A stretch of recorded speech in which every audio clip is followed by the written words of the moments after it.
Everyone. After completing the leadership skills questionnaire, I scored very high in interpersonal skills, high in administrative skills, and moderate in conceptual skills.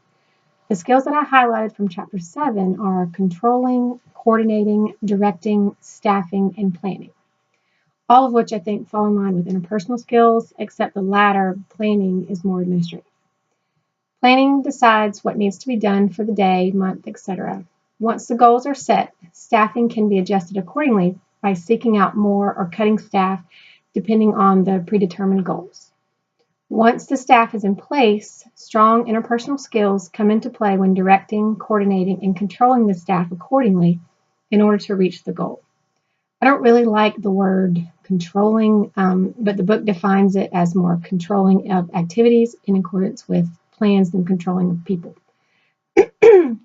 Prompt number 2. Since I'm currently in a management position, if I were to advance to the nurse manager role, which is the role my direct manager is currently in, I would research ways to effectively inspire a team mentality, which would hopefully inspire employees to strive to reach the common goal. If the ultimate goal is to recruit and keep staff, I think promoting a team or family environment is very important. You want people to feel like they belong and that they matter. Also, on the flip side, you want to be able to hire the right people that are going to function well within the already established team while still maintaining their uniqueness and individual talents. In order to try to achieve this, inviting peers to candidate interviews is very important. As a manager, I am not going to be the one working with the new staff on a daily basis typically. I would want to encourage input from those that will interact with this new staff every day. Prompt number 3. If I stepped into my nurse manager's role, I would need to work closely with the nurse manager of our sister department. Within Women's Services, where I currently work, there are 5 departments. Mother, baby, and labor and delivery are under one manager, and NICU, high-risk OB, and lactation services are under another. Both of these managers report to one AVP, who is over the entire women's division.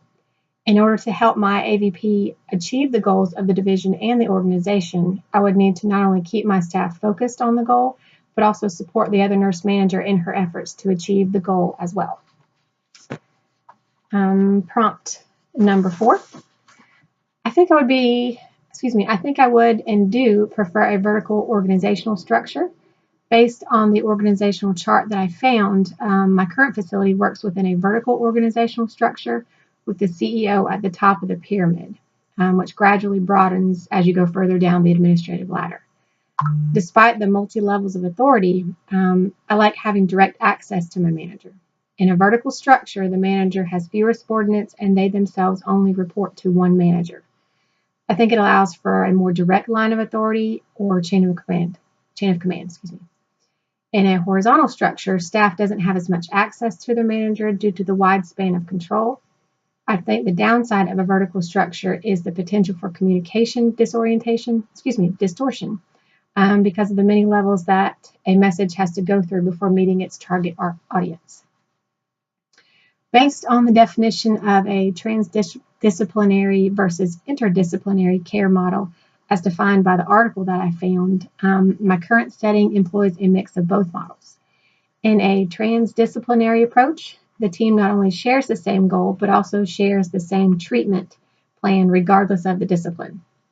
The members of a transdisciplinary team have a more fluid role boundaries in that each team member takes responsibility for the patient as a whole, and the specific intervention is not the sole responsibility of a particular discipline.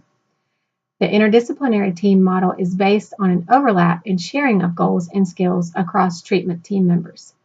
In an interdisciplinary team, there is also several disciplines working with the patient, but the team shares the same goal.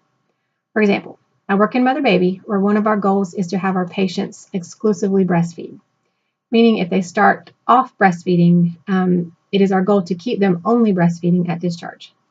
To help with this goal, we have lactation consultants that work with breastfeeding mothers during the day. It is not the sole responsibility of the lactation consultants to keep the patients breastfeeding. The nurses and the care partners assist with this as well. Any member of our team can assist the patients with this since it is a common goal that we share as a department.